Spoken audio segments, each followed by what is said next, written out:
Hello students, welcome to online classes. Last video में हमने isoquinoline के संश्लेषण पढ़े थे और उसमें दो संश्लेषण पढ़ लिए थे। आज जो हम पढ़ रहे हैं वो तीसरा संश्लेषण पढ़ रहे हैं जिसका नाम है पोमेरॉन्स।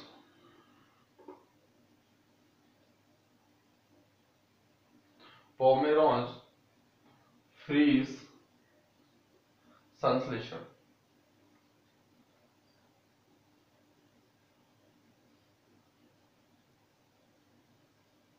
ये संश्लेषण है पोमेरॉन्स फ्रीज संश्लेषण। इसमें क्या होता है, किसी भी एरोमेटिक एल्डिहाइड या कीटोन की जो अभिक्रिया है वह अल्फा अमीनो एल्डिहाइड के एसिटेल के साथ करवाते हैं। जैसे मैंने क्या कहा भी, कोई भी एरोमेटिक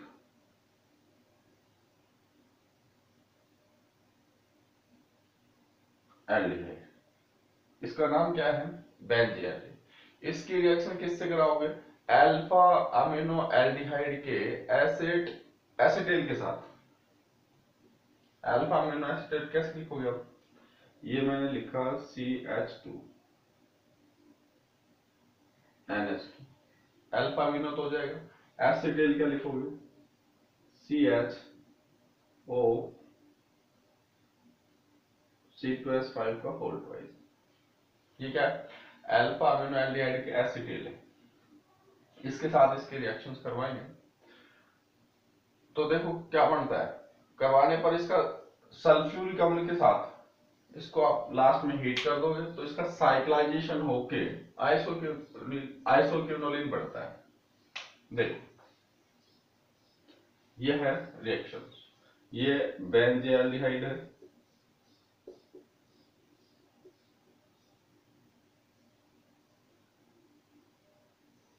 और ये क्या है, अल्फा अमीनो एल्डिहाइड का एसिटेल है। जब ये रिएक्शंस करते हैं यहाँ पे तो इसमें से H2O रिलीज हो जाता है। कैसे, ये जब ये H2O रिलीज होता है तो क्या बड़ा कंपाउंड,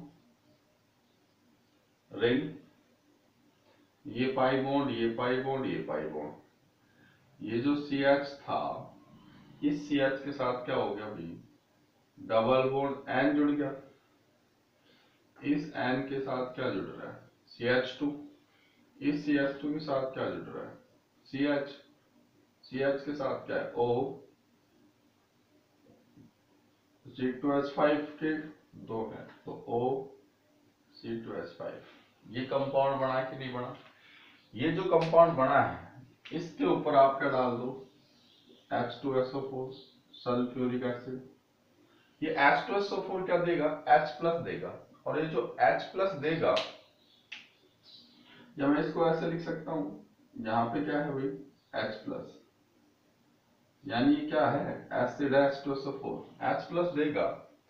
तो एक बात बताओ, ऑक्सीजन के पास क्या होता है, लोन पेयर, ये ऑक्सीजन अपने लोन पेयर इस H प्लस को देगा।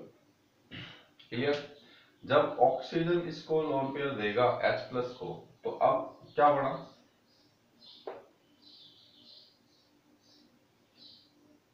रिंग CH N CH2 कैसे लिख दो एक बार, ठीक है, CH O C2H5 प्लस आ जाएगा, ये H इस पे जुड़ गया, O C2H5। क्लियर, अब देखो क्या होता है आगे।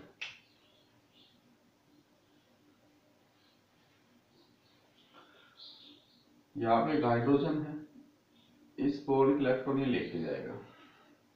क्लियर, जब ये लेके जाएगा तो यहाँ का जो पाई, ये हाइड्रोजन है, ये पाई बॉन्ड होगा, ये अपने इलेक्ट्रॉन यहाँ देगा। क्या बढ़ गया फिर, ring, pi bond, CH double bond N, CH2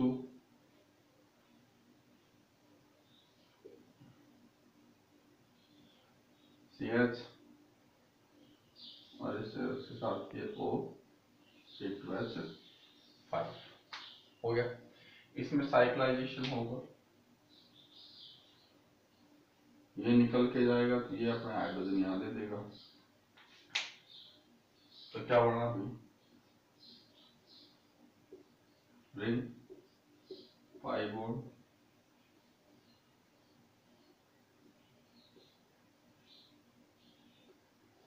और ये जो कंपाउंड बना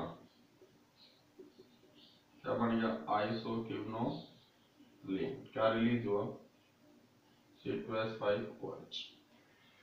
ये देखो कौन सा संश्लेषण है ये, पोमेरोंज फ्रीज संश्लेषण। क्या था कि जब किसी भी एरोमेटिक एल्डिहाइड या कीटोन की अभिक्रिया अल्फा एल्डिहाइड के अल्फा अमीनो एसिटिल से करवाते हैं, करवाने पर जो उत्पाद बनता है उसका सल्फ्यूरिक अम्ल की उपस्थिति में साइक्लाइजेशन हो जाता है, यानी चक्रीकरण हो जाता है और क्या बनता है आइसोक्विनोलिन। इस संश्लेषण को हम बोलते हैं पोमेरोंज फ्रीज संश्लेषण। क्लियर है? तो ये संश्लेषण आपका खत्म हो। अगर आप इसकी लैंग्वेज लिखना चाहो तो क्या लिखोगे कि भाई कोई भी एरोमेटिक एल्डिहाइड की जो अभिक्रिया है, यानी यहां पे आप एरोमेटिक एल्डिहाइड कीटोन की अभिक्रिया एल्डिहाइड के अल्फा अमीनो एसिड टेल से करवा देंगे, जो उत्पाद बनेगा उसका सल्फ्यूरिक अम्ल की उपस्थिति में हीट कर दो, उसका चक्रीकरण हो जाएगा। चक्रीकरण होने के बाद जो प्रोडक्ट बनेगा वो क्या बनेगा आइसोक्विनोलिन। तो ये संश्लेषण है पोमेरोंज फ्रीज संश्लेषण। क्लियर? अब हम क्या पढ़ेंगे, आइसोक्विनोलिन के रासायनिक गुण पढ़ेंगे और इस रासायनिक गुण में सबसे पहले हम पढ़ेंगे अपचयन। तो देखो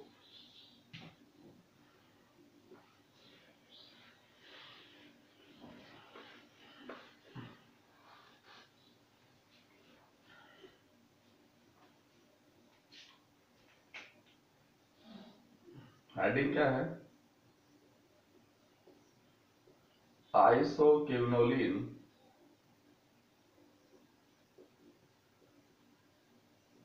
के रासायनिक गुण। इस रासायनिक गुण में सबसे पहले हम पढ़ रहे हैं अपचयन। आपको पता है अपचयन जो होता है वो अपचायी की उपस्थिति में होता है, और भिन्न भिन्न अपचायी की उपस्थिति में अगर हम आइसोक्विनोलिन का अपचयन करवाते हैं तो प्रोडक्ट भी अपने पास क्या मिलेंगे, भिन्न भिन्न मिलेंगे। तो देखो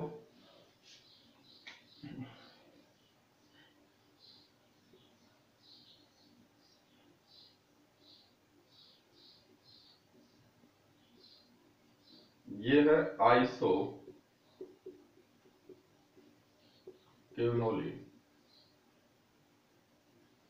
इसका अपचयन करवाना है।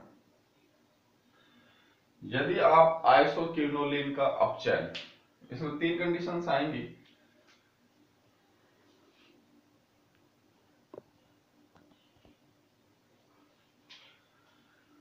तीन कंडीशंस आएगी। एक तो है सोडियम द्रव अमोनिया की उपस्थिति में किसके साथ करवाएंगे, सोडियम के साथ अपचयन करवाएंगे। सेकंड जो हम कराएंगे अपचयन वो करवाएंगे SnHCl की उपस्थिति में, SnHCl की उपस्थिति में। और जो थर्ड करवाएंगे वो करवाएंगे पैलेडियम H2 की उपस्थिति में। आपसे केवल डायरेक्ट प्रोडक्ट पूछ सकता है ऐसे क्या आइसोक्विनोलिन का अपचयन करवा रहे हैं, तीनों की उपस्थिति में क्या क्या प्रोडक्ट बनेंगे। तो देखो जब द्रव अमोनिया की उपस्थिति में अपचयन करवाते हैं तो ये बनता है केवल यहां अपचयन हो जाता है, यानी ये बोर्ड ब्रेक होता है 1 और 2 पोजीशन पर, HH जुड़ जाते हैं, इसको बोलते हैं 1,2 डाइहाइड्रो आइसोक्विनोलिन, 1,2 डाइहाइड्रो आइसो क्विनोलिन, ये बनता है। एसिड HCl के ऊपर स्थिर करवाते तो इस डबल बॉन्ड का भी अपचयन हो जाता है, इस डबल बॉन्ड का भी अपचयन हो जाता है, तो क्या बनता है,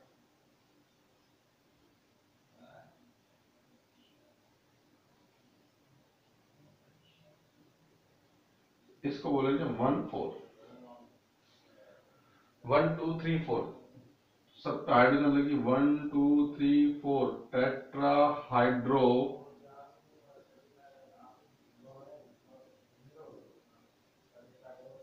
आइसोक्विनोलिन।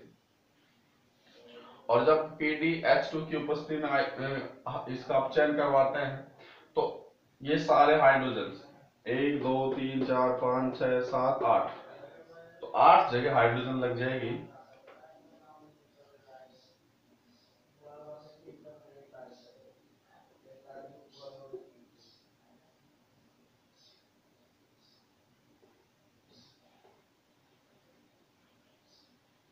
ये लो, ये जो कंपाउंड बनेगा क्या बनेगा भाई,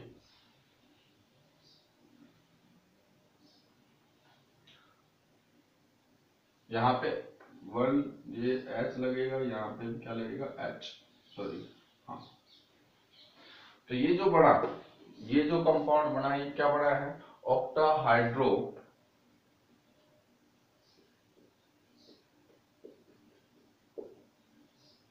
क्विनोलिन। तो ये अपन ने अभी पढ़ा जो है वो पढ़ा है आइसोक्विनोलिन का अपचयन। आइसोक्विनोलिन के अपचयन में हमने 3 पढ़े, द्रव अमोनिया के साथ अपचयन, HCN SnHCl के साथ अपचयन और PdH2 के साथ अपचयन। इसमें 1 2 हाइड्रोआइसोक्विनोलिन बनता है, इसमें 1 2 3 4 टेट्रा हाइड्रोआइसोक्विनोलिन बनता है, इसमें ऑक्टा हाइड्रोक्विनोलिन बनता है। तो ये अपचयन खत्म। अब इसके बाद हम पढ़ेंगे ऑक्सीकरण।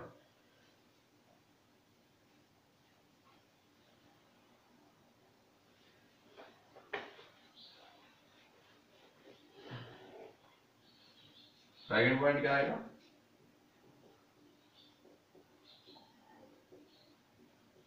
ऑक्सीकरण। किसका ऑक्सीकरण, आइसोक्विनोलिन का।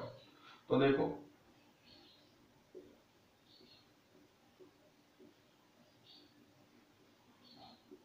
ये है आइसोक्विनोलिन, इस आइसोक्विनोलिन का हमें ऑक्सीकरण कराना है। ऑक्सीकरण करा रहे हैं किसकी उपस्थिति में, बेंजोइक पर अम्ल C6H5C ट्रिपल बॉन्ड H, इसको बोलते हैं बेंजोइक पर अम्ल। जब बेंजोइक पर अम्ल के साथ करवाते हैं तो ऑक्सीकरण, तो प्रोडक्ट आपके पास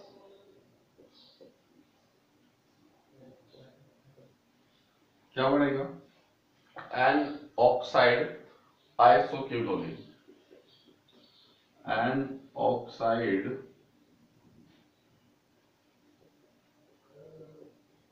आइसोक्विनोलिन।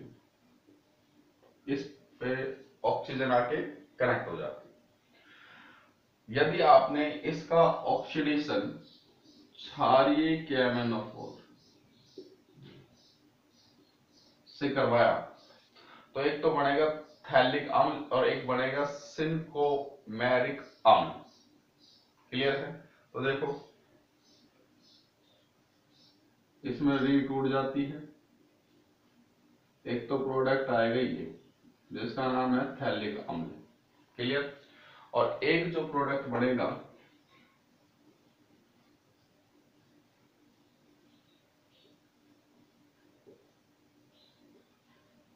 ये बनेगा।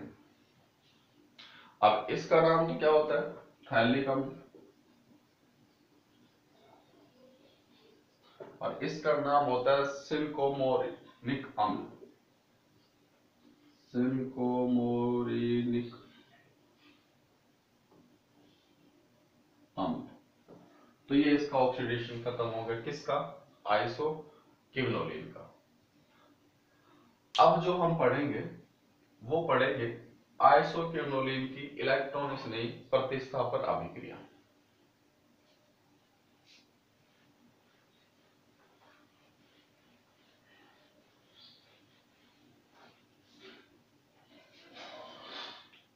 थर्ड जो पॉइंट है, आइसोक्विनोलिन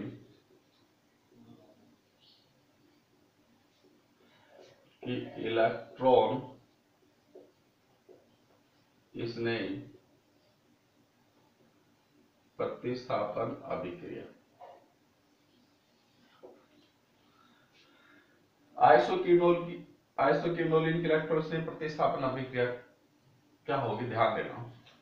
पहले मैं बता दूं कि आइसोक्विनोलिन जो है, उस आइसोक्विनोलिन में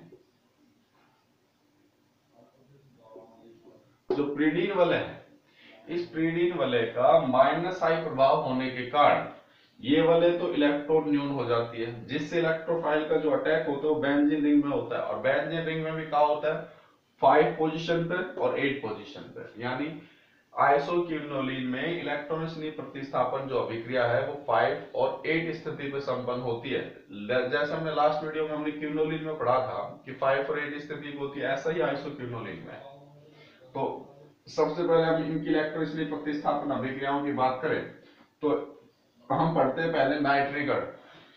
नाइट्रीकरण कैसे होता है, HNO3 प्लस H2SO4 की उपस्थिति में, और इसको हम क्या बोलते हैं, नाइट्रीकरण। आपको पता है इलेक्ट्रॉन स्नेही प्रतिस्थापन अभिक्रियाएं कौन कौन सी होती है, नाइट्रीकरण, हैलोजनीकरण, सल्फोनीकरण, फिर का मर्क्यूरीकरण। ये सब कौन सी अभिक्रियाएं हैं, इलेक्ट्रॉन स्नेही प्रतिस्थापन अभिक्रियाएं।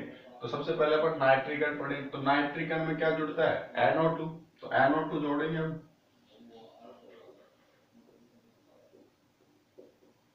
एक तो 5 स्थिति पे लग गया, प्लस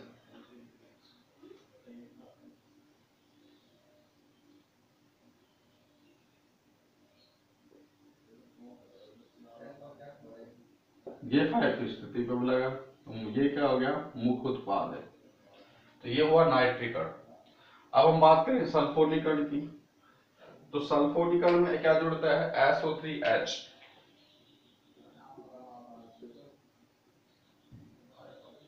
सल्फोनीकरण किसकी उपस्थिति में होता है भाई, H2SO4 की प्रेजेंसी में।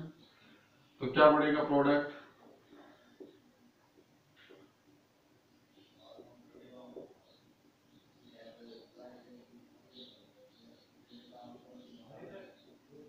फाइव पोजीशन पर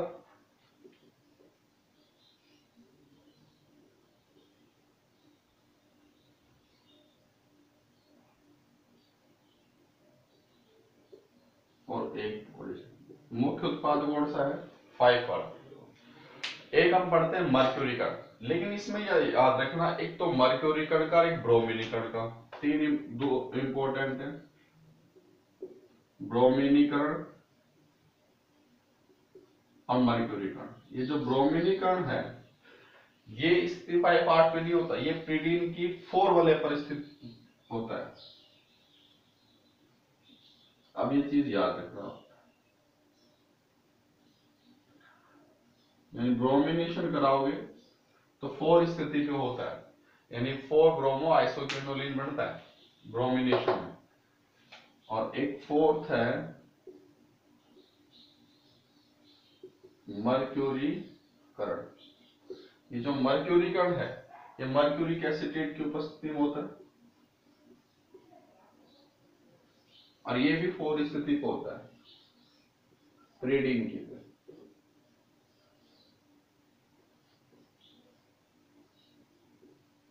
HgOCO3 और इसके ये जो प्रोडक्ट बना ये मर्क्यूरिक एसीटेट बनते हैं। तो ये अपन ने अभी तक पढ़ी है, ये पढ़ी है आइसोक्विनोलिन की इलेक्ट्रॉन स्नेही प्रतिस्थापन अभिक्रियाएं। अगर हम बात करें नाभिक स्नेही प्रतिस्थापन अभिक्रिया की, तो नाभिक स्नेही प्रतिस्थापन अभिक्रियाओं में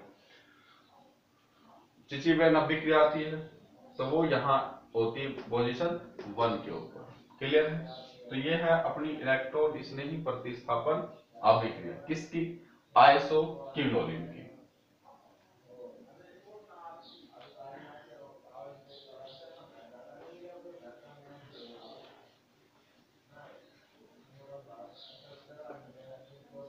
अब हम पढ़ रहे हैं आइसोक्विनोलिन की नाभिक स्नेही प्रतिस्थापन अभिक्रिया। अब मैंने बताया कि आइसोक्विनोलिन में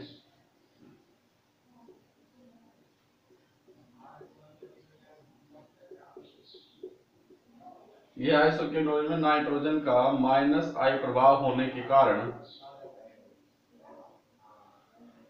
इलेक्ट्रॉन न्यून वाले हो जाती है पीडी। तो इसमें जो न्यूक्लियोफिलिक सब्स्टिट्यूशन रिएक्शंस होती है उसकी पोजीशन 1 पे होती है, नाभिक स्नेही प्रतिस्थापन। तो अगर हम इसकी रिएक्शंस किससे कराएं, सोडामाइड के साथ, तो नाभिक स्नेही कहां जुड़ेगा भाई, पोजीशन 1 पर। ये केवल आपको रिएक्शंस में याद रखने हैं। तो 1 अमीनो आइसोक्विनोलिन इसका नाम हो जाएगा। अगर इसका हाइड्रोक्सिलीकरण कराएंगे तब भी यहाँ पे OH जुड़ेगा। यदि इसकी रिएक्शंस RMGX से कराओगे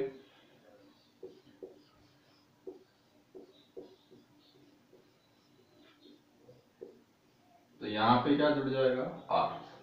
ये जो रिएक्शंस है आइसोक्विनोलिन की, ये क्या है, नाभिक स्नेही प्रतिस्थापन अभिक्रिया है दोनों। अब आइसोक्विनोलिन खत्म हो चुका है। इस आइसोक्विनोलिन में इंपॉर्टेंट क्या है, संश्लेषण है। और यदि आपके पास रिएक्शंस मिल जाए और उसके प्रोडक्ट पूछ ले तो आपको रिएक्शंस में प्रोडक्ट पता होना चाहिए, इसकी प्रेजेंसी में पोजीशन पे कहां पे अटैक होगा, उसकी प्रेजेंसी में कहां पे अटैक होगा। मेन चीज यही है इसमें, और रिएक्शंस आपको याद रखनी पड़ेगी। आई होप आपको समझ आया होगा। Thank you.